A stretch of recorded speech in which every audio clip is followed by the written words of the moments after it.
So in this short video, I'm going to talk a tiny bit about medical interviews and what they involve and how you can best prepare for them when they come around in the winter and spring. So I'm just going to quickly summarise what medical interviews are, what the different types of medical interviews are, and lastly, how to generally answer questions that you are asked at medical interviews. Medical interviews are just discussions between an academic or a few academics and yourself, and they're used as part of your medical application to medical school. Your performance and answers at interview will be used in conjunction to your admissions tests, your personal statement, and other aspects of your medical application to determine whether you are worthy of a place or not. In my opinion, medical interviews are held for 3 reasons. Number 1, they're for meeting you. As a medical student, you'll be spending 5 or 6 years at a university. Not only that, as a medical student, you are required to have certain traits and other aspects in conjunction to your grades.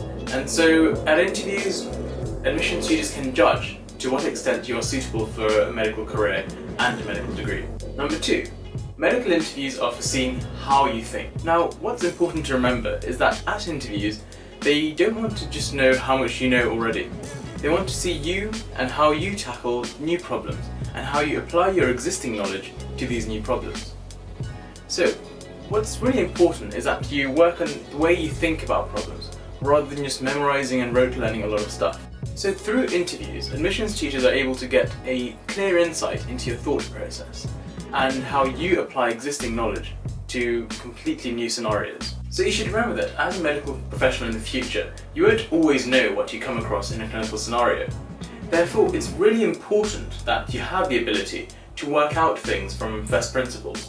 And as I mentioned, interviews are really good at showing how you think. Number 3, interviews are really good at assessing how suitable you are for a course, particularly medicine. Now, for medicine, as I mentioned, you require certain traits and characteristics. Now, at interview, of course, they do not expect you to behave and act like a doctor already, but they expect to see certain things that provide them with signs and signposts that indicate that one day you can be a successful doctor or surgeon or any medical professional. Number 4, the interview is simply an opportunity for medical professionals at that university to have a discussion with you. You both share a same interest, the medical profession, and so the interview is a perfect opportunity for you to talk about things that you agree on and don't agree on, and just have good fun.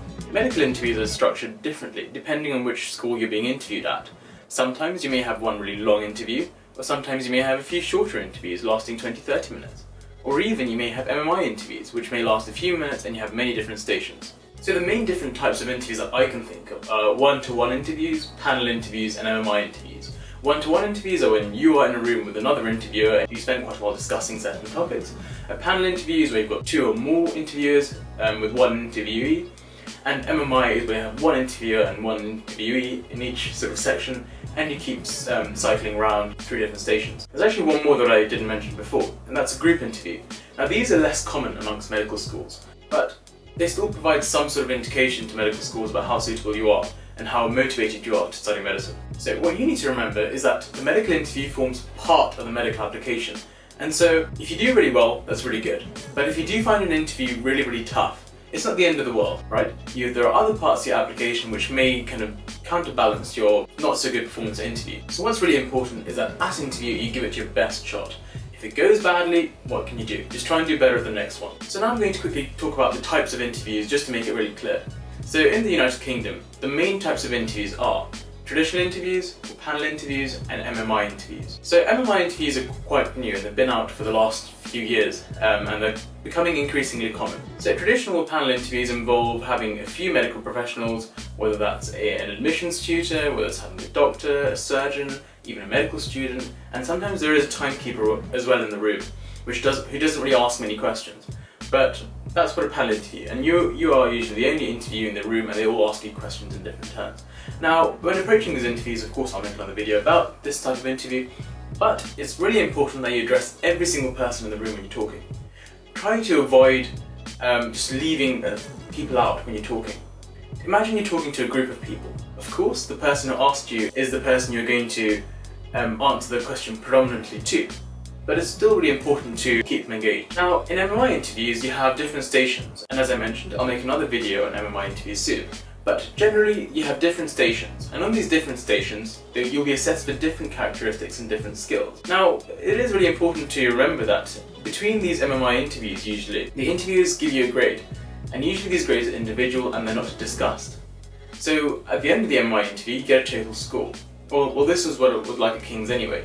So what you need to remember MMI interviews is that each different station is like a new interview.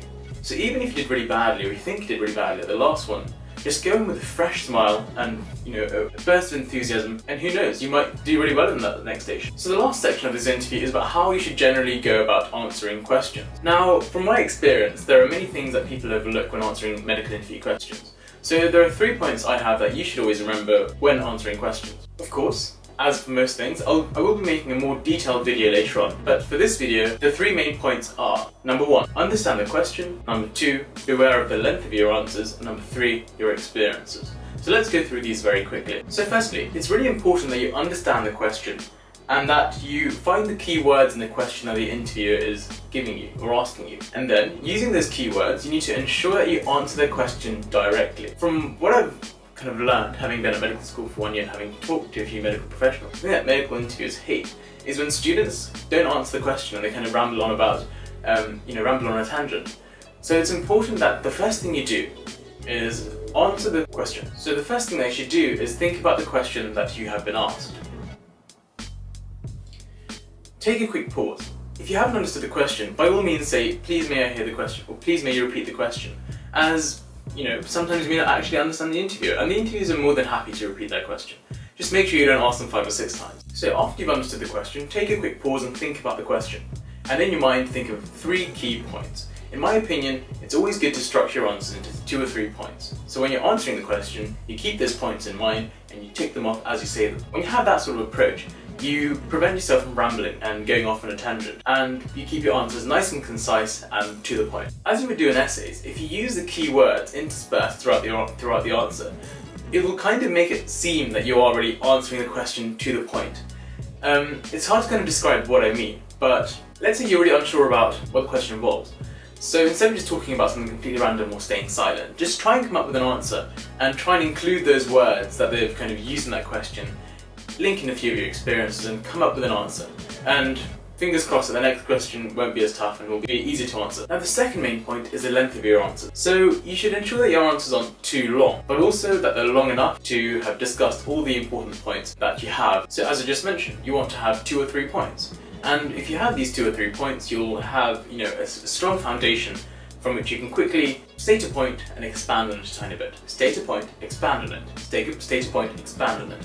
When you do that, you don't ramble, you answer the question to the point, then you can have another question later on. Now, what's really important is that you don't talk for too long, because firstly, the interviewer will get bored. If you're talking about one certain patient encounter for 10 minutes after a 20-minute interview, the interview is going to be bored stiff because they want to ask you questions, they want to explore how you think, they want to explore your experiences. So, make sure not to ramble on. So secondly, you also don't want to spend too long on a question because you want to end up answering quite a few questions in the interview. Now, you don't want to answer every single question that the interviewer has, because usually the interviewer has got so many questions that you won't be able to ask them all in sufficient time in the interview anyway. You want to go through a certain number of questions that allow you to demonstrate to the interviewer that you have the correct skills, the correct characteristics, and the experiences that have made you into the candidate that deserves that medical school place. So, if you spend too long on 1 or 2 questions, you're going to kind of shoot yourself in the foot because you won't be able to talk about other experiences that you've had. You may end up talking about 2 experiences that you've had which don't really demonstrate as many skills as you may have been able to demonstrate if you'd answered 5 or 6 questions. Just to reiterate, answering as many questions as you can is not usually the best tactic either. It's a balance. You want to answer enough questions to demonstrate your ability and to provide the interviewer with a representative insight into what you are and what you are like. Lastly, when answering questions, you need to remember to include and refer to your experiences. Whenever you talk about any question, just try and link in an experience. This can be an experience from anywhere, whether that's from your Duke of Edinburgh expedition, whether that's from your work experience, or whether that's from your volunteering. It could even be an experience where you had at a society where, as a leader or as a member of the society you came across a problem, and how you came across, or how you went across to solve that problem. Through your experiences, you can really demonstrate that you've got certain skills and traits that the interviewers are looking for. So it's really important that you refer to these experiences, because if you don't, you end up with generic answers that aren't really unique. Of course, you may have heard that, a lot of people say that you want to answer questions in a way that the interviewer remembers you. It is very unlikely that the interviewers will actually remember you. What's important is that in that interview time, you give off the best impression. And to do that, you may use all the experiences that you have and try and link them in wherever appropriate. Because if you ace that interview time, you're going to be remembered in the form of a good score. And that really good score and that interview report will help you later on in the interview process. Now, the reason for why I say interviewers won't remember you is because they're interviewing hundreds of candidates, right? So they're not going to remember your answers individually. However, your good answers will be reflected on a piece of paper, and it's on that piece of paper that you want to stand out and that you want to be reflected on as being a really good candidate that shows a lot of potential, that is using their experiences, that accepts their mistakes and learns from their mistakes, and has the most potential to be a good doctor after 5 or 6 years. So this has been a short video, but in the near future I will be making a few other videos that go into detail into certain aspects of today's video. But meanwhile, do like and subscribe to the video, and if you have any questions, ask below. Also, if you have any questions about where I'm studying, Cambridge, and if you haven't wondered yet, this is the Jesus College Library, so my college's library. Any questions about Cambridge or other interviews that I've had, please do ask. I'll be more than happy to answer. So take care, and I'll see you in the next video.